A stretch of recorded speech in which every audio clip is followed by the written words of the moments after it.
Jroning tias wuyung mulat sekar gadhug jroning nala linalitan bangkit lali tulus lila lamun pinedhi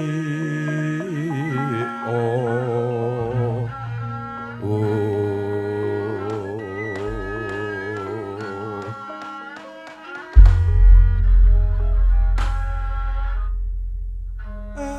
adalah titis jais padha nitis nutul petis sadulita melmel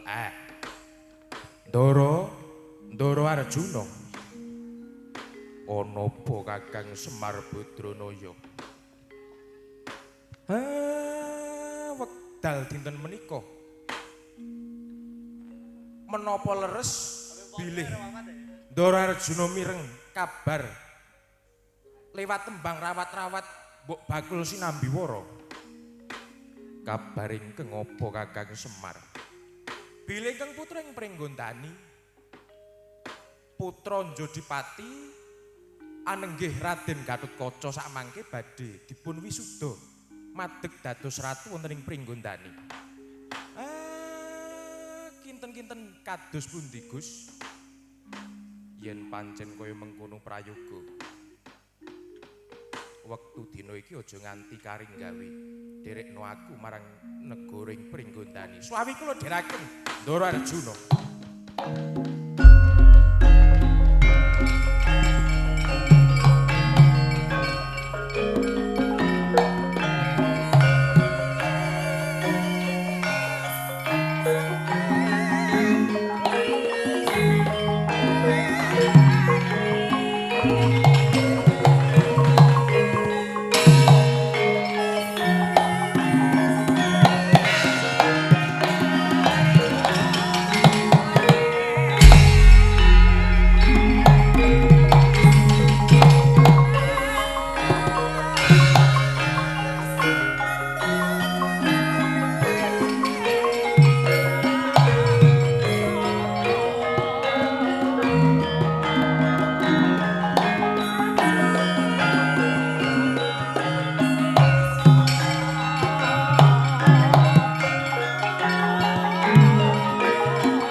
meraina semubang Hyang Aruna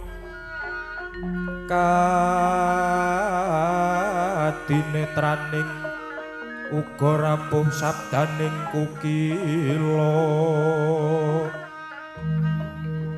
ring kanigara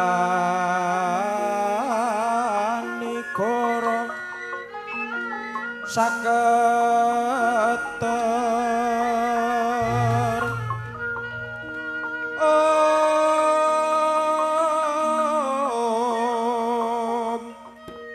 kini dongane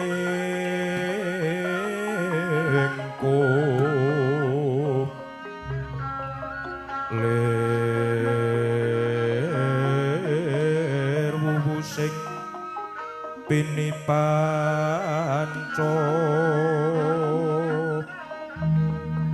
pepetoke ngayam wono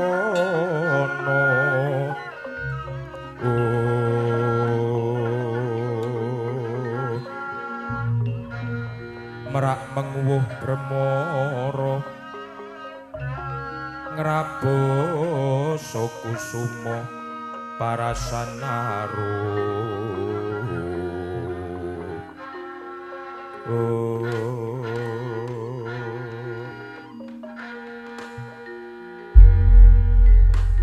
jagat Dewa Bathara durung swanggonku lelenggan catur netra kalawan Kakang Mas Werkudara kedadak ana swaninggir Gatotkaca kepiye nggir anggonmu nindakke tarak brata teteki ih kepareng matur wonten ngarsanipun Kanjeng Ibu Dewi Arimbi sekawit ingkang putra nindakaken tarak brata teki-teki manengku puja supados ingkang putra pikantuk weninging lair tulusing batos yektosipun ingkang putra dipun wejang kepanggih kalian suksmanipun Eyang Tremboko Dwinguni jagat ora ngira babar pisan anggonmu nindakke tarak brata malah kepethuk karo sukmane Rama Prabu Tremboko banjur suksmane Rama Prabu Tremboko paring dawuh apa ngger Gatotkaca inggih kepareng matur yektosipun ingkang dipun ngendikaken dening Eyang Tremboko nalika semanten bilih kula dipun paringi seserepan kados pundi njagi pernatan ateking negari kejawi saking menika kula ugi dipun paringi wejangan babagan tresna asih dhateng para kawula kejawi saking menika para abdi ingkang tansah nirikaken para bendaranipun yektos menika didi ketibal nanging para abdi menika kedah dipun anggep keluarga mekaten ingkang dados wejanganipun Rama menapa Eyang Tremboko Kanjeng Ibu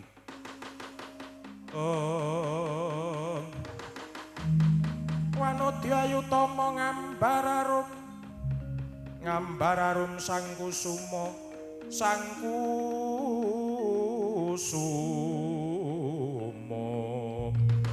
singa mulat lengleng bronto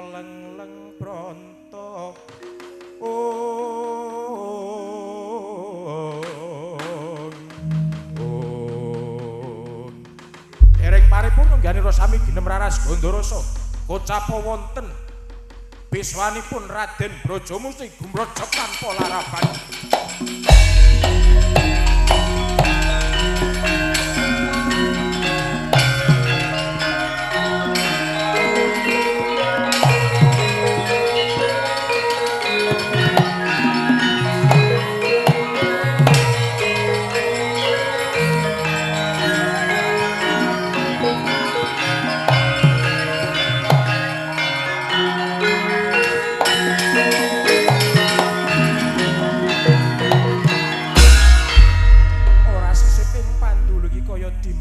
Brajamusti ana apa Dimas kedadak marak sono ning ngarsaning sun wektu dina iki ih kepareng matur wonten ngarsanipun Kakang Mbok Ayu Arimbi sekawit kula lelenggan wonten ing tratak pagelaran negaring Pringgondani wonten surak mawurahan Bata Rubuh pengamuipun Kakang Brajadenta boten narimahaken bilih sak mangke angger Gatotkaca ingkang jumeneng dados ratu wonten ing Pringgondani sumbaripun Kakang Brajadenta katon langap-langap bilih piyambakipun nedya pejahipun angger Gatotkaca kacarita nalika semanten duka yasinipi sang retnaning ayu Dewi Arimbi temah bradat sami saknalika manggi dhateng Kang Rai Raden Brajadanta.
Koyasine pisang retnaning ayu Dewi Arimbi dupi manggi dhateng Kang Rayi sang Raden Brajadanta ing katemben Dukayasini ugi kacarita nalika semanten sang Raden Brajadanta mespadhaken bilih ing tata lair sang retnaning ayu Dewi Arimbi katon wanudya sulista ing warni nanging yektosipun tumrap paningalipun sang Raden Brajadanta sang retnaning ayu Dewi Arimbi malih wujud dados raseksi mila sawetawis dadosaken kedher jroning penggalih tanpa antara dangu sigra ngunus wujuting pusaka wujud pusaka tumbak paringanipun sang Pandya Betari Durga Duing Muni ingkang sinebat tumbak wasiat lempung gumulung.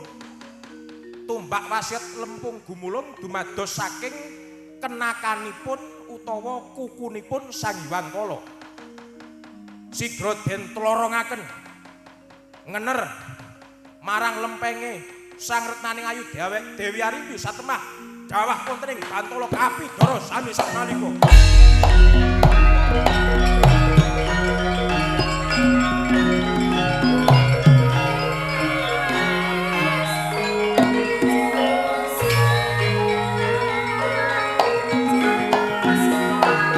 Mbok mati heran.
Ayu Arimbi bareng tak tamani wujuding tumbak lempung gumulung gladran jerbabah depani lemah tak sawang saka kadoan kae kaya ana Gatotkaca lena kaplait maning Gatotkaca lorong tumbak brarung kene bergaling matimu.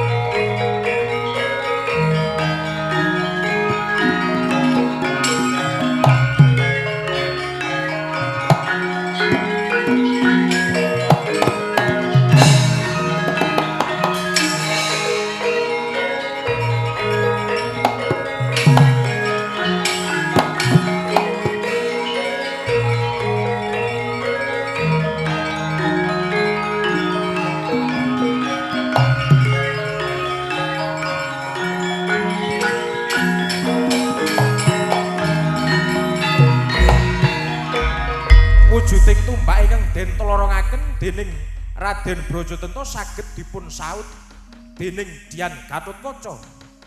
Temah sakala Dian Gatotkaca namaaken wujuding Aji Narantaka.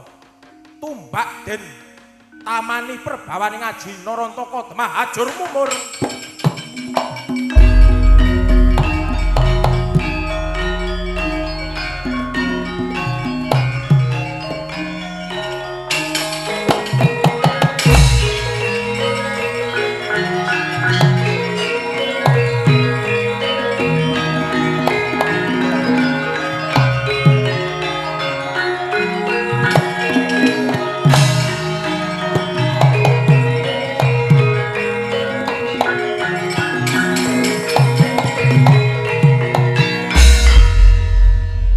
Gatotkaca, inggih kados pundi Paman Brajamusti? Yektosipun ingkang paman menika mangertos, Ger. Panjenengan rumaos bingung jroning penggalih. Awit ingkang ibu Kakang Mbok Ayu Arimbi wonten telenging bebaya. Kamangka sumbaripun lan dukanipun Kakang Brajatanta saya gegirisi kula nuwun inggih paman. Mangertos inggih perkawis menapa. Yektosipun ingkang paman menika nun sewu.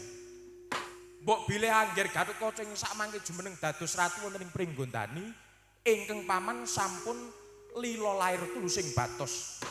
Jer kasunyatanipun angger Gatotkaca sampun pinanggih kalawan suksmanipun Rama Trembaka nalika semanten lan dipun wejang kados pundi anggenipun mranata ateking negari. Kula nuwun inggih paman. Lah, mila saking menika nggih. Mbok inggih ingkang paman badhe paring pambiyantu. Kersanipun Paman Brajamusti kados pundi? Kepareng ingkang paman samangke mapan wonten epek-epekipun angger Gatotkaca ing sisih tengen.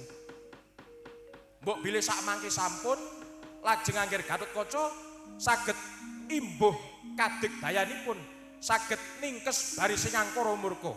Menawi mekaten kula namung sumanggaken dhateng Paman Brajamusti. Gatotkaca tinon mapak ngareka suta.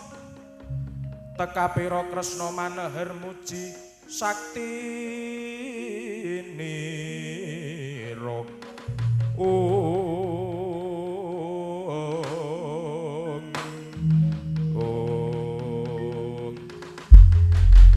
Pantoro dangu Sang Raden Brajamusti sigra manjing wonten epek-epekipun Raden Gatotkaca ing sisih tengen nambahi daya kekuatan temah jerbabak abang pasuryane satemah datan wigih ringa-ringa menawi ngladosi kridanipun ing Paman Brajatanta wau.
Dian Brajatanta dening Sang Radyan Gatotkaca nalika semanten sigra namaaken asta ingkang sisih tengen. Yektosipun tangan ingkang sisih tengen wonten perbawanipun Raden Brajamusti temah sakala kaya den dukumba antawisipun Raden Brajatentotwin Raden Brajamusti gugur jerbabah depani lemah mapan wonten epek-epekipun Raden Gatotkaca ing sisih tengenan sisih kiwa sinebat Aji Brajatenta lan Aji Brajamusti.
Wayah Bathara Jagat sekaring bawana langit.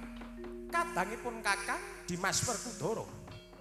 Krasna kakangku apa? Wektu dina iki praptanipun Kakang Anang Praja Pringgondani yektine bakal ngestreni jumenengane Gatotkaca. Krasna kakangku iya, nanging ana perkara ingkang ndadekake garwaku Arimbi ana telenging bebaya plak Kapidara. Dalah. Mbok menawa pun Kakang bisa ngusadani. Lilanipun Kakang bakal ngusadani Dimas Werkudara. Aku mung kari manut kelawan apa dawuh Kresna kakangku.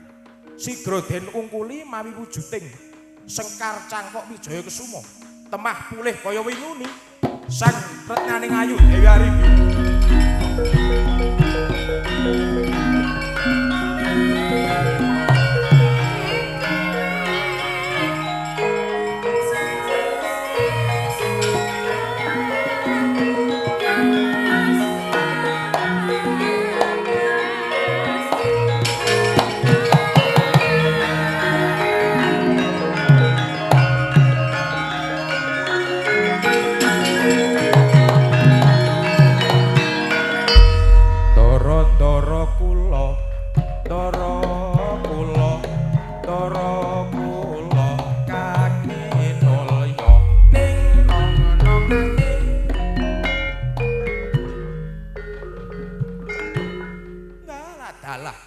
Kakang Semar nggih sinuwun. Sang retnaning ayu Dewi Arimbi sampun pulih. Iya Kakang. Sampun wangsul dhateng kawontenan ingkang wingi-wingi. Diajeng Arimbi. Kula nuwun inggih Koko Prabu. Menawi mekaten langkung prayogi. Kalenggan menika swawi kula dherekaken ngrembak anggenipun jumenengan Angger Gatotkaca. Pak, apa? Ndara Gatotkaca ki mah dijumenengake ratu po. Iya. Ratu nang endi, Pak? Ya ayo ning Pringgondani. Oh, ya dalah. Jumeneng dadi ratu terus mengke gek daup, wis daup. Oh, wis ta. Wis iki ora nyimak. Oh, ya dalah. Sida karo wong Gunung Kidul kowe apa, Pak? Ora sah werna-werna kowe iki. Ndak ming disuarani karo Mas Bekel Waja Langking. Sumangga yayi kalenggan menika pirembagan kaliyan ingkang raka swawi kula dherekaken Koko Prabu.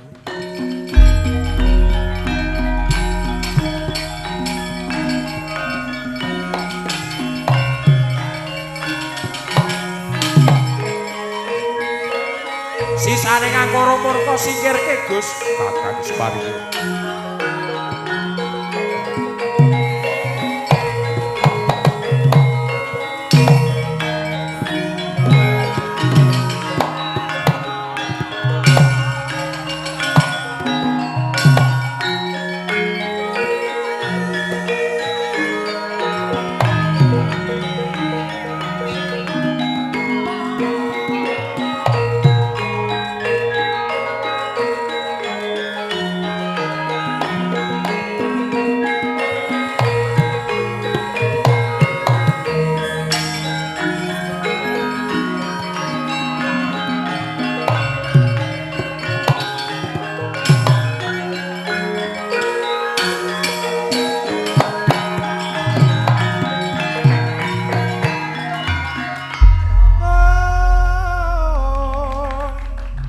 purna gatining carita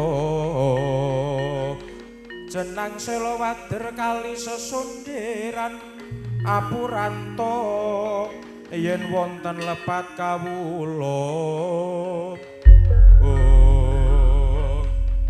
kanca bleduduk mayor-mayor walu gimul semuranta wela-wela nger karto marmo nun wonten pengendike ngadhawuh Paman Pendhita Durna sekawit Brajadenta ingkang dipintasra supaya mateni Gatotkaca malah kosok baline Brajadenta itu mekaning patican mumet nggih kersanipun kados pundi sarene lagi padha tata-tata Gatotkaca utawa Werkudara ingkang katon prayoga dipateni nggih sedika ing saged dawuh Paman Pendhita Durna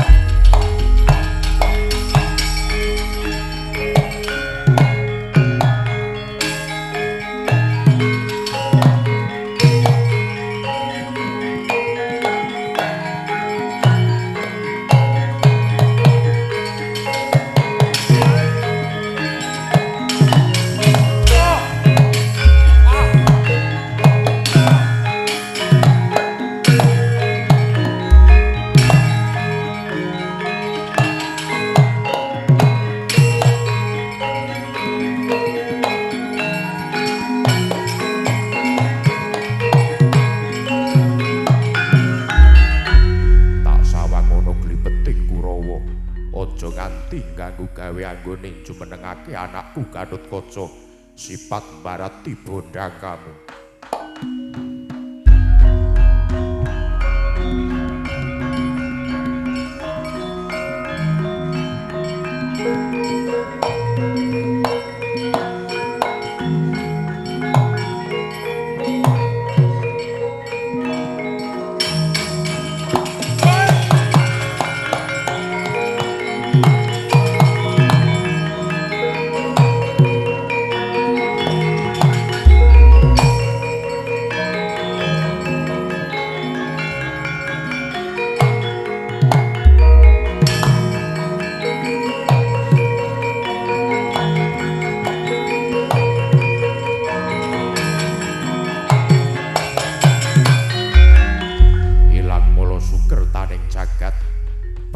aku sumusul nang kedhaton pringgondani melu ngestreni jumenengane anakku Gatot supaya rancak kabeh gegayuhaning para pemunden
kacarita nalika semanten badhe kasembadan anggenipun jumenengaken Raden Gatotkaca saking kersaning para pepunden Sang Raden Gatotkaca sigra sinengkakaken ing aluhur madeg dados ratu wonten ing pringgondani lenggaira Raden Gatotkaca mungguing dampar kencana lamun kawistara saking Mandrawa kaya nampa kanugrahaning Hyang Widih ing tedhak saking wiyati